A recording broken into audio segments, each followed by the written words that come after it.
Oh, caller, I can't hear you. I just need ambulance. And what's happening there? Some shooting, please. How many shots did you hear fired, sir? I don't know. Someone. Try to give me an approximate, sir. I don't know, 6, 7, 8. Okay, that's good. I'll get that information over to police, sir. But what time are they coming? Someone is here dying.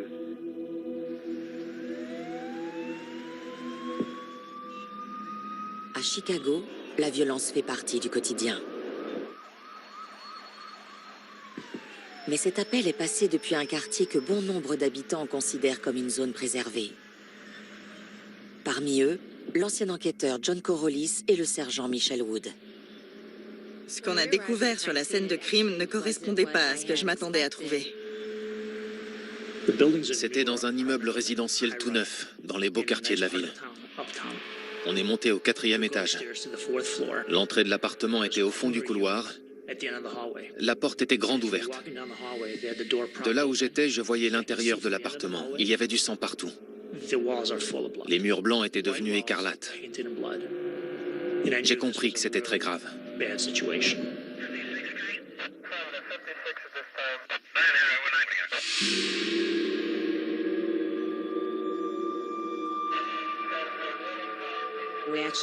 Dans l'entrée de l'appartement, il y avait du sang partout.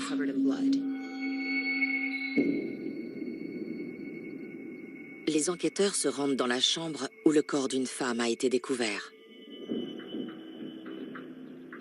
Elle était à moitié allongée sur le lit, avec les pieds par terre. Elle était étendue sur le dos. Quand John et moi, on a vu la position du corps, on s'est dit qu'elle avait été tuée dans son sommeil.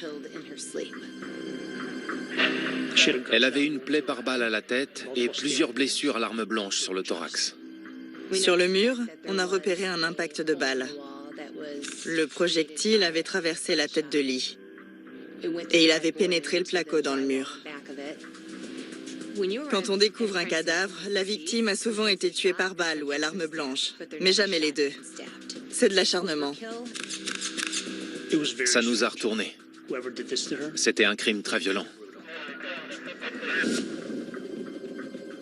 La victime est Yolanda Holmes, 45 ans. Une femme très appréciée par ses voisins et propriétaire d'un salon de coiffure très populaire du quartier.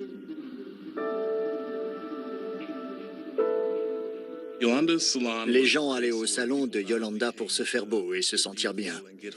Mais ils en profitaient aussi pour retrouver les habitants du quartier. J'ai quelques photos de Yolanda. Celle-ci a été prise juste en face du salon de coiffure. C'est fou comme elle était belle. C'était une femme magnifique. Ça me rappelle de bons souvenirs.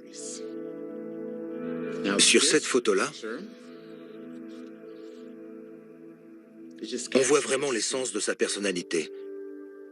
C'était une femme très intimidante. Elle était extrêmement intelligente.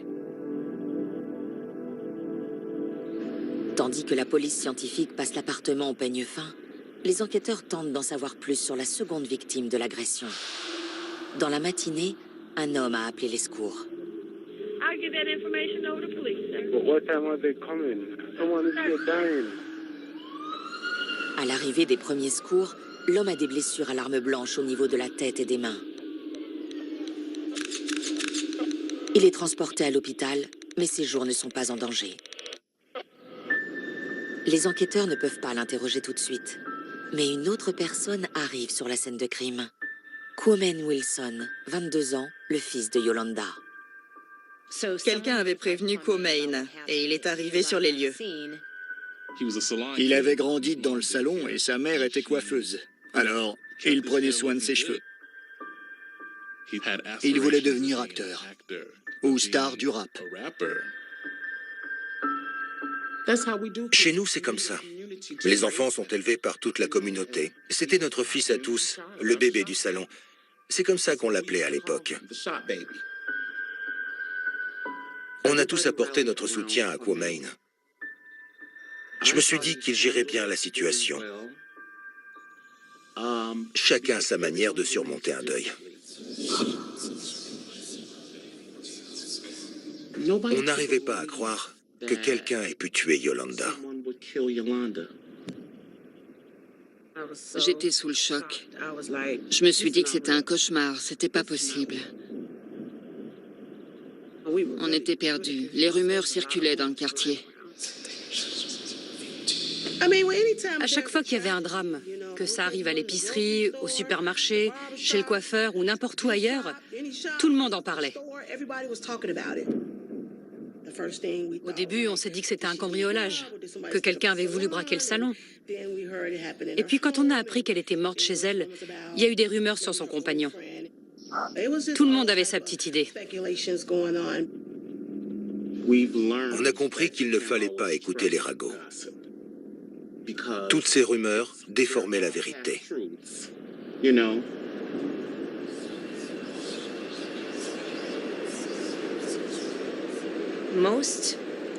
Pour la plupart des meurtres qui sont commis à Chicago, les enquêteurs ont une idée de ce qui a pu se passer dès l'instant où ils mettent les pieds sur la scène de crime.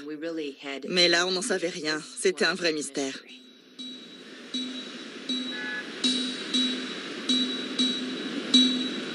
Sur la scène de crime, la journée a été longue, mais probante. La police scientifique a relevé assez d'indices pour donner une piste aux enquêteurs.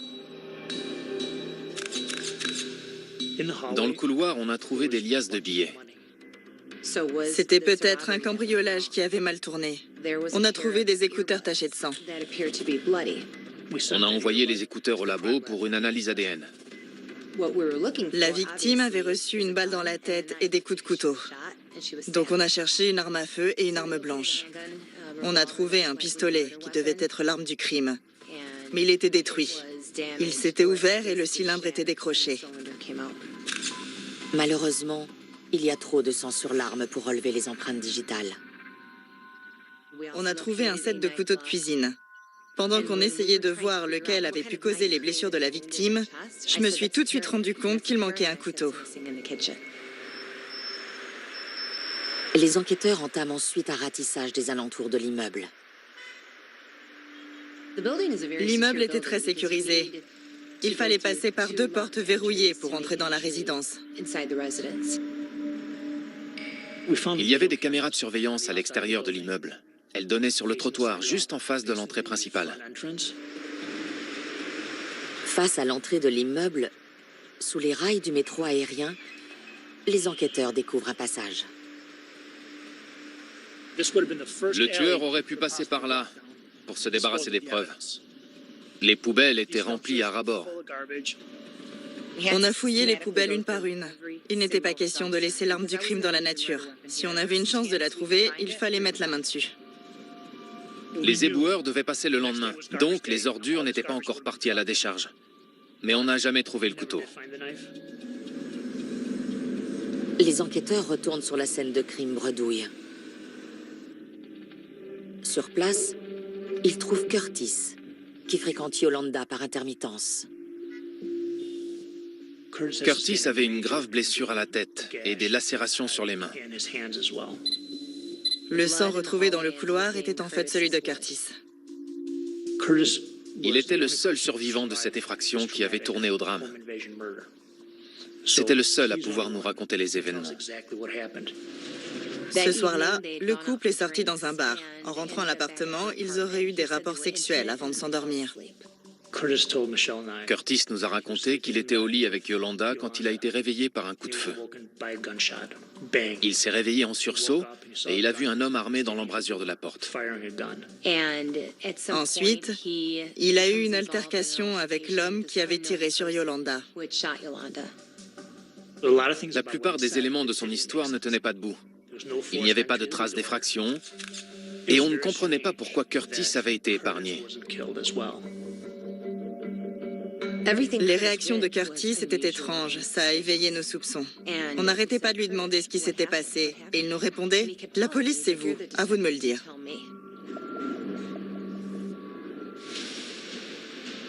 18 heures après le meurtre, l'assassin de Yolanda est toujours dans la nature.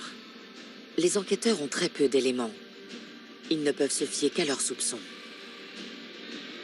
On savait que Curtis avait eu une altercation, mais ça pouvait très bien être une mise en scène destinée à l'innocenter.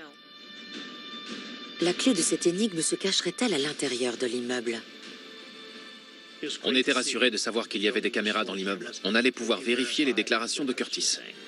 Le coupable se cache-t-il dans le cercle d'amis de la victime? L'assassin de Yolanda était certainement un proche.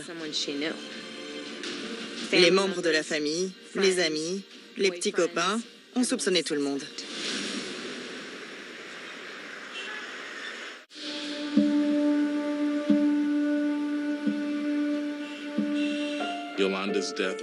Le meurtre de Yolanda n'avait rien à voir avec les règlements de compte qu'on a l'habitude de voir. Tout le quartier était à cran. Moi, j'étais sur les nerfs. Les gens se méfiaient les uns des autres. L'ambiance était très pesante.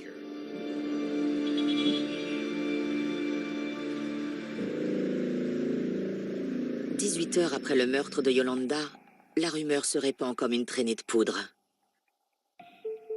La curiosité est dans la nature humaine, mais elle complique le travail des enquêteurs John Corollis et Michelle Wood. On voulait interroger les voisins du dessous. On s'est dit que s'il y avait une bagarre ou une altercation, ils l'auraient entendu. L'immeuble est composé de plus de 150 appartements, répartis sur 7 étages.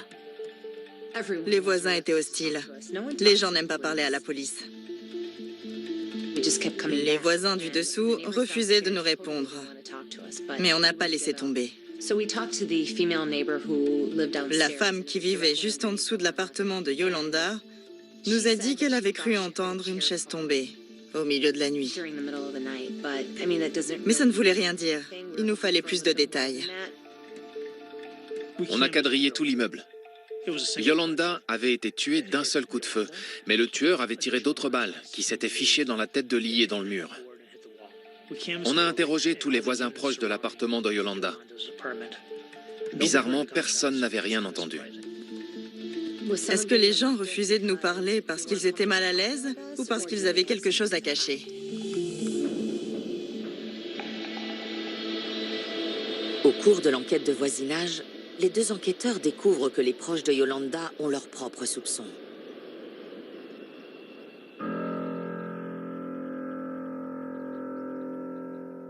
J'ai toujours pensé que c'était Curtis.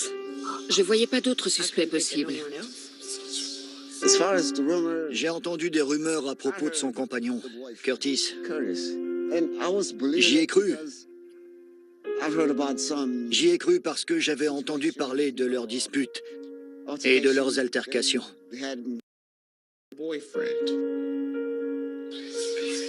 Ils avaient une relation explosive.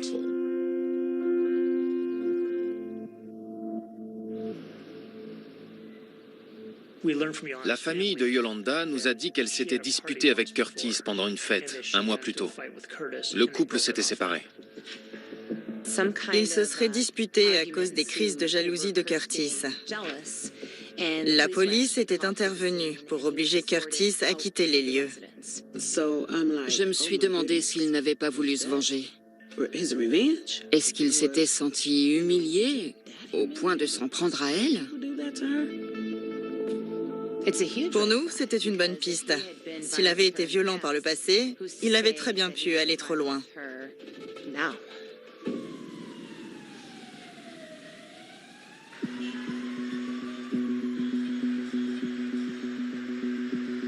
Pour confirmer la version des faits de Curtis, les enquêteurs ont besoin de visionner les vidéos de surveillance de l'immeuble de Yolanda.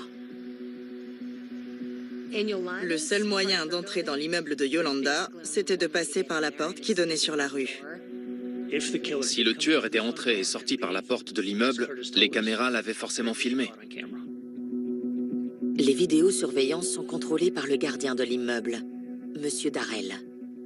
Monsieur Darrell était le seul à avoir un passe-partout qui lui permettait d'ouvrir tous les appartements et la porte d'entrée de l'immeuble. On s'est dit que le tueur avait pu pénétrer dans la résidence grâce à lui. D'après les autres locataires, Monsieur Darrell surveille toutes les allées et venues. Il serait au courant de tout ce qui se passe dans l'immeuble. La nuit du meurtre de Yolanda Holmes, M. Darrell n'était pas chez lui. Les enquêteurs demandent aux gardiens de leur montrer les vidéosurveillances 1 heure avant 4h47 du matin, l'heure de l'appel au service d'urgence. C'était en plein milieu de la nuit, donc il y avait peu d'allées et venues. Personne n'emprunte la porte d'entrée de l'immeuble avant 4h30 du matin. À ce moment-là, une silhouette est arrivée devant la porte. Visiblement, l'homme avait récupéré des affaires au pressing en rentrant chez lui après une longue journée de travail. Il portait plusieurs couches de vêtements. On a trouvé ça bizarre parce que c'était la fin de l'été et il faisait encore chaud. Vu les couches de vêtements et la capuche qu'il avait sur la tête, on a compris qu'il avait voulu se cacher pour éviter qu'on le reconnaisse sur les vidéosurveillances. Environ 5 minutes après l'entrée du premier individu, une autre personne sort de l'immeuble. Il s'agit d'un homme à la taille et à la corpulence similaire au premier. En passant la porte, le suspect croise un homme qui entre dans l'immeuble. L'événement a lieu 10 minutes avant l'appel au service d'urgence. Monsieur Darrell essayait de protéger l'homme qu'on voyait entrer dans l'immeuble. Ça se voyait. Il se méfiait de nous. Visiblement, il n'avait pas confiance. Alors je suis restée sur mes gardes aussi. En voyant la vidéo, je l'ai tout de suite reconnu. Je le connaissais. L'ironie, c'est qu'il vivait au même étage que Yolanda. Les policiers m'ont demandé de le contacter et de leur dire dans quel appartement il vivait. Ils avaient des soupçons. Ce qui m'a fait de la peine, c'est qu'ils se sont dit que j'étais peut-être responsable alors que je m'étais absenté la nuit du meurtre. Ça m'a blessé qu'on puisse me croire capable de faire une chose pareille. Et ça m'a marqué pendant un bon moment.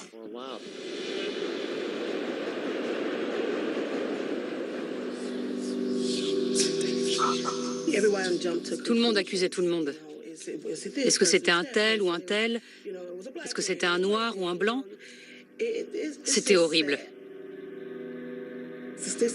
On dit que dans 70% des cas, les meurtres sont commis par un proche de la victime. On était tous considérés comme suspects. J'ai entendu beaucoup de rumeurs. Les gens soupçonnaient un peu tout le monde.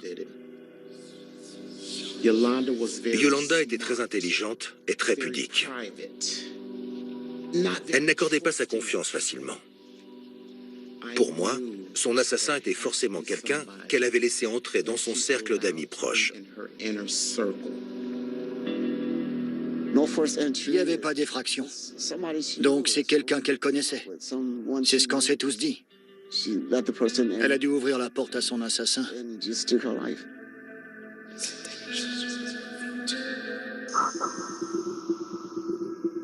Monsieur Darrell accepte d'organiser un rendez-vous entre les enquêteurs et le jeune homme qu'il a reconnu sur les vidéos. Pour le joindre, j'ai contacté sa grand-mère. Évidemment, elle a paniqué. Elle m'a demandé ce qui se passait. Elle avait entendu des rumeurs. Elle voulait savoir si Michael était soupçonné du meurtre. Je lui ai répondu que non. Elle devait être très inquiète, parce que quand j'ai dit ça, elle a repris son souffle. Mais elle avait dû se poser la question. Il ne voulait pas sortir de chez lui parce qu'il avait peur. Et ce n'était pas le seul. La plupart des habitants de l'immeuble étaient dans le même état. Personne ne leur avait vraiment expliqué ce qui se passait. L'interrogatoire de Michael permet aux enquêteurs de le rayer de la liste des suspects. Il lui demande de décrire l'homme qu'il a croisé à l'entrée de l'immeuble. On lui a demandé s'il avait vu le suspect, s'il était couvert de sang, s'il lui avait parlé, s'il s'était senti menacé. Mais Michael n'a pas pu nous dire grand-chose. On ne négligeait aucune piste. Dans cette histoire, tout le monde avait un secret à protéger. La plupart du temps, ça n'avait rien à voir avec le meurtre. Mais ça nous empêchait d'avancer dans l'enquête. Les enquêteurs sont sûrs d'une chose. Les vidéosurveillances ne mentent pas. Mais ils n'arrivent pas à interpréter ce qu'ils voient. J'ai dû regarder cette vidéo 50 fois. Je pense que mon coéquipier l'a vue une centaine de fois. On essayait de faire attention à tous les détails. Et quelques détails qui pourraient paraître insignifiants sautent aux yeux des enquêteurs. En entrant dans l'immeuble, le suspect a des écouteurs. Quand il est ressorti, il lui manquait un des 2 écouteurs. Sur la scène de crime, on avait retrouvé un écouteur blanc, avec le câble encore attaché. Cet homme était donc dans l'appartement de Yolanda. Sur les vidéosurveillances, le suspect porte une veste Adidas avec des bandes blanches sur le côté. Mais quand il sort de l'immeuble, il n'y a plus de bandes sur sa veste. Et on dirait aussi qu'il a changé de chaussures. Un autre détail attire l'attention des enquêteurs. À son arrivée en bas de l'immeuble, le suspect sonne à l'interphone. Qui a ouvert la porte de l'immeuble à l'assassin?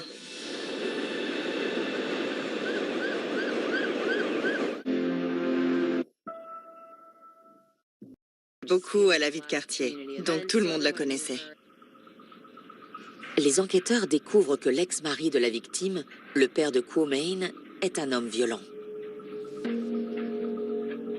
Elle cachait quelque chose, c'est sûr. Je me demande si les gens ne connaissaient pas son ex-mari ou s'ils refusaient juste d'en parler. L'ex-mari de Yolanda était un ancien chef de gang. Il purgeait une longue peine de prison pour double homicide. Quelqu'un voulait peut-être se venger de son ex-mari. Il s'en serait pris à Yolanda pour faire passer un message.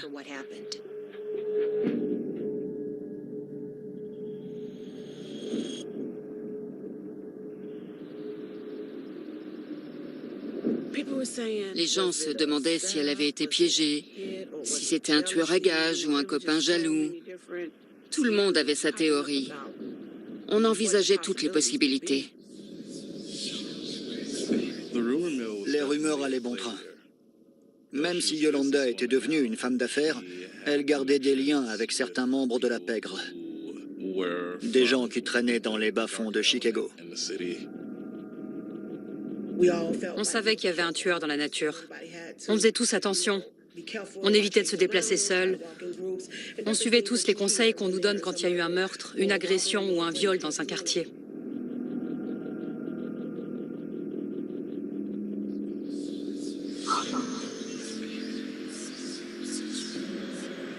Au cours des semaines qui suivent, les enquêteurs explorent toutes les pistes qui s'offrent à eux.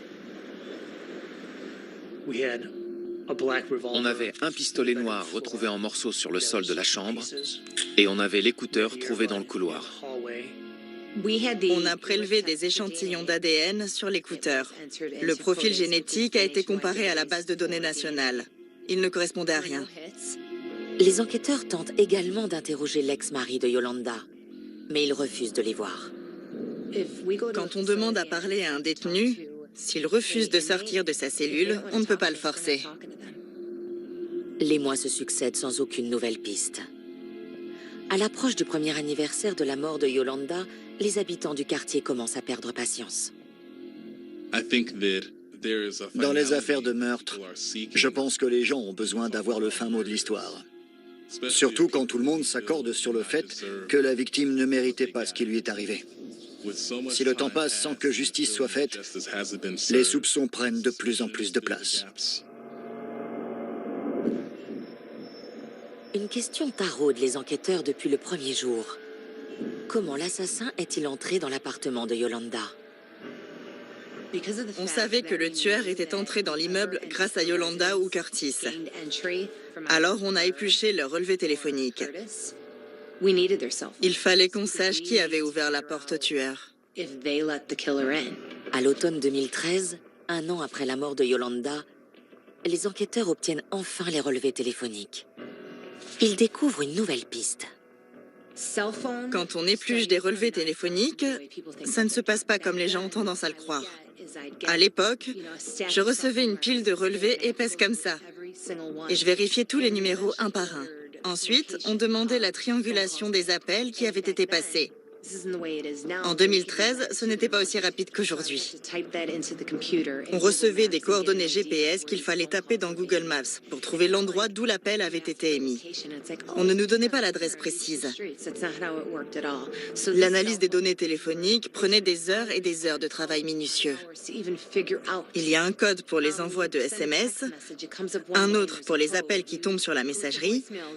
Il y a toute une liste de codes à vérifier. Pour analyser les appels d'un seul numéro de téléphone, il faut des heures de travail. J'ai épluché les relevés de Curtis pendant des jours, mais je n'ai rien trouvé. Yolanda avait plusieurs téléphones, dont un à son domicile. J'ai demandé les relevés de sa ligne fixe. Le numéro ne servait que pour les urgences et pour répondre à l'interphone de l'immeuble. Les relevés téléphoniques prouvent que quelqu'un a sonné à l'interphone de Yolanda vers 4h30 du matin la nuit du meurtre. Mais impossible de savoir si elle a répondu. Elle avait 2 téléphones portables, avec 2 lignes à son nom. Et un numéro apparaissait sur les relevés juste avant le meurtre, la nuit du meurtre et quelques heures après. Ensuite, il disparaissait. On devait trouver le propriétaire de ce numéro. Un an après le meurtre de Yolanda Holmes, les habitants du quartier de Chicago où la victime vivait et travaillait commencent à perdre patience. Les riverains sont inquiets à l'idée que l'assassin court toujours. On me passait des coups de fil pour savoir si j'avais du nouveau, mais je ne savais rien. Alors je demandais autour de moi pour avoir des informations. Je me suis dit que l'assassin allait s'en tirer. J'avais de la peine pour Comain. Je savais que son père était en prison. Et il venait de perdre sa mère. Sa grand-mère maternelle était décédée peu de temps avant. Ça faisait beaucoup. Alors oui, je m'inquiétais pour lui. Au bout d'un moment, le mystère devient trop lourd à porter. Alors, les gens essaient de trouver des explications. Ils développent leurs propres soupçons et le bouche à oreille fait naître la rumeur. Quand la police est incapable de donner le nom du coupable, les gens cherchent eux-mêmes une explication. Si les enquêteurs n'ont toujours pas identifié l'assassin de Yolanda, ils n'ont pas interrompu les recherches. Grâce à l'obtention des relevés téléphoniques de la victime, le sergent Wood espère bien trouver une nouvelle piste. En épluchant les relevés, l'enquêtrice met le doigt sur un numéro qui a contacté la victime plusieurs fois, peu de temps avant son meurtre. On voulait savoir à qui appartenait ce numéro. J'ai lancé une recherche auprès de l'opérateur téléphonique et on a découvert que c'était le numéro d'un certain Eugene Spencer. Eugene Spencer avait la même taille et la même corpulence que notre suspect des vidéosurveillances. Grâce à notre base de données, on a réussi à trouver son adresse. Les enquêteurs découvrent également qu'Eugène a un casier judiciaire.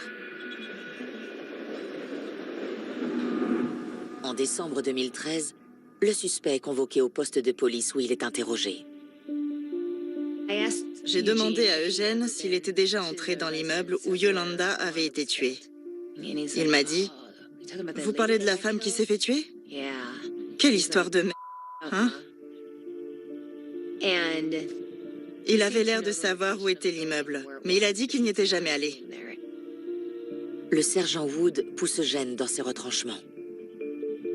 Je lui ai dit qu'on l'avait vu devant l'immeuble. Il a répondu « Vous parlez de la fois où je suis passée avec des vêtements de pressing ?» Il savait très bien de quoi je parlais.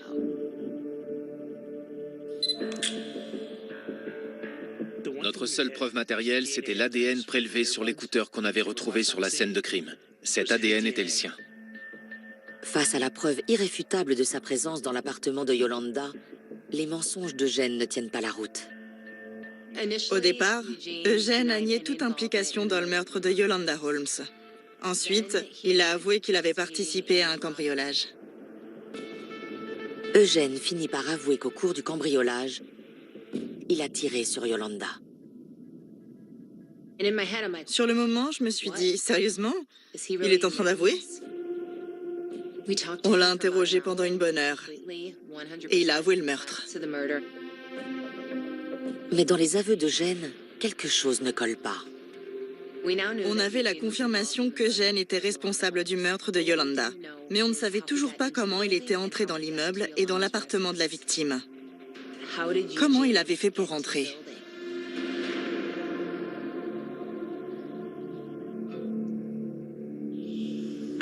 J'étais sous le choc. J'arrivais pas à le croire. J'étais loin d'imaginer ça. J'ai encore du mal à le croire.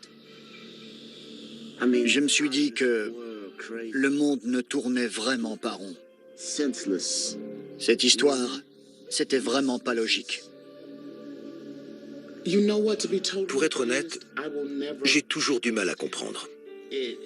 Franchement, ça me paraît incroyable. Même après toutes ces années, je n'arrive pas à y croire.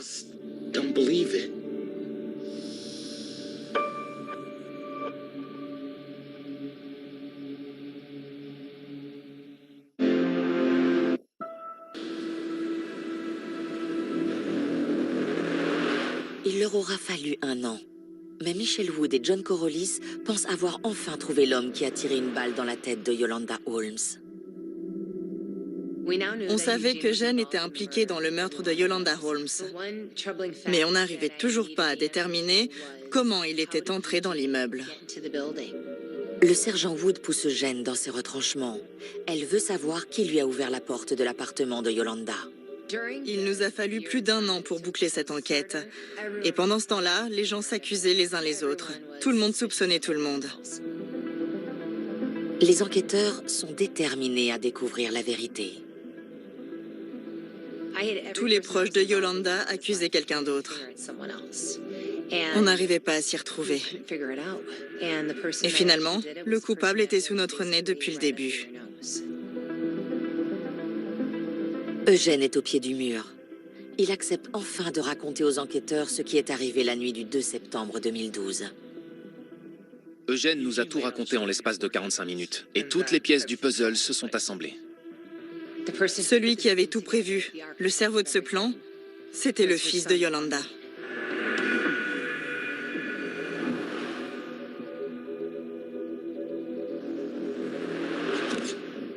C'est Quamain qui a fourni l'arme du crime à Eugène. C'était un revolver. Il lui a donné des vêtements du pressing et un bidon de lessive. Et lui a dit d'entrer dans l'immeuble comme s'il était chez lui. Quamain, 22 ans à l'époque, appelle ensuite Eugène avec un téléphone portable au nom de sa mère. Elle avait 2 lignes mobiles à son nom. Mais l'un des 2 téléphones était celui de son fils. Eugène explique qu'il est resté au téléphone avec Quamain jusqu'à la fin. Si Eugène Spencer avait des écouteurs en entrant dans l'immeuble, c'est parce qu'il était au téléphone avec Quamain. Plus tôt dans la soirée, Quamain a prévenu Yolanda qu'il rentrerait tard. Eugène a sonné à l'interphone. Quamain lui avait dit que s'il toussait, Yolanda penserait que c'était son fils. Quand elle a répondu, Eugène a fait. Alors elle lui a ouvert. Elle est allée déverrouiller la porte de son appartement et elle est retournée se coucher. Eugène est entré. Quamain lui avait décrit l'agencement de l'appartement, alors il est allé directement dans la chambre. Une fois sur le seuil de la chambre, il a tiré une balle dans la tête de Yolanda. Après avoir entendu le coup de feu, Quamain a dit à Eugène « Vérifie que cette salope est bien morte ». Alors Eugène est allé dans la cuisine pour attraper un couteau. Mais avant de pouvoir retourner dans la chambre, Eugène se retrouve nez à nez avec Curtis, le compagnon de Yolanda. Les 2 hommes se battent dans le couloir et Curtis est blessé à l'arme blanche. Eugène frappe ensuite Curtis avec la crosse du revolver qui se brise sur le sol. On ne s'était pas rendu compte d'une chose. Si les déclarations de Curtis étaient aussi vagues, c'est parce qu'il s'était évanoui sous les coups. Ça explique sa perte de mémoire. Fou de rage, Eugène retourne dans la chambre où il poignarde Yolanda dans la poitrine alors qu'elle est déjà décédée. Eugène était hors de lui. Il a cru que Quamain était au courant de la présence de Curtis dans la chambre et qu'il avait fait en sorte qu'Eugène se fasse tuer. Les aveux de Gene font prendre un nouveau tournant à l'enquête. Quand Curtis a appelé les secours, il a demandé quand la police allait arrêter son agresseur. Et tout le monde a cru qu'il serait accusé du meurtre. Depuis le début, Curtis nous disait la vérité. Curtis est lavé de tous les soupçons qui pesaient sur lui. La femme qu'il aimait a été assassinée sous ses yeux. En essayant d'en savoir plus sur Quamain, les enquêteurs découvrent qu'il a perdu son emploi juste avant la mort de sa mère. Yolanda lui aurait coupé les vivres au même moment. Les enquêteurs pensent que le jeune homme a échafaudé un plan qui lui permettrait de maintenir son train de vie. Quamain voulait récupérer le montant de l'assurance vie de sa mère, les 90 000 $ qui dormaient sur son compte, sa voiture et tous les objets de valeur qu'elle possédait. Pour mener à bien son plan, Quamain est même prêt à payer Eugène. Quamain Wilson a proposé à Eugène Spencer de le payer 70 000 $ pour tuer sa mère, mais il ne lui a versé que 70 $.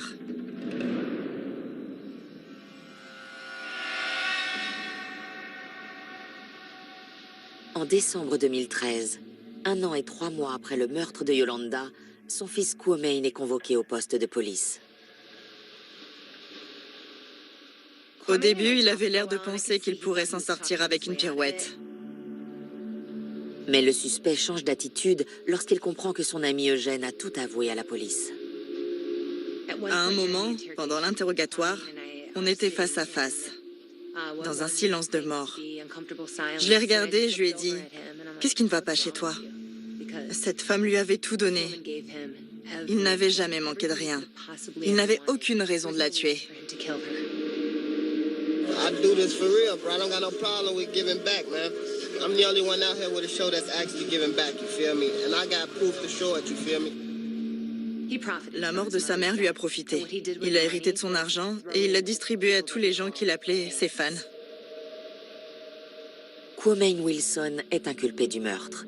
Il plaide non coupable, mais il est condamné à 99 ans de prison.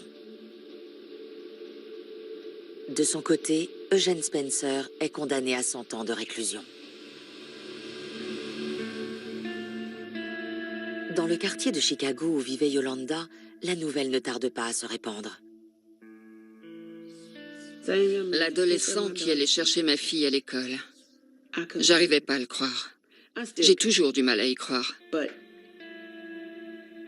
Quand je pense à lui, il y a des mots qui me viennent, mais je peux pas les répéter. Yolanda donnait presque tout ce qu'il voulait à son fils. Tout était à son nom.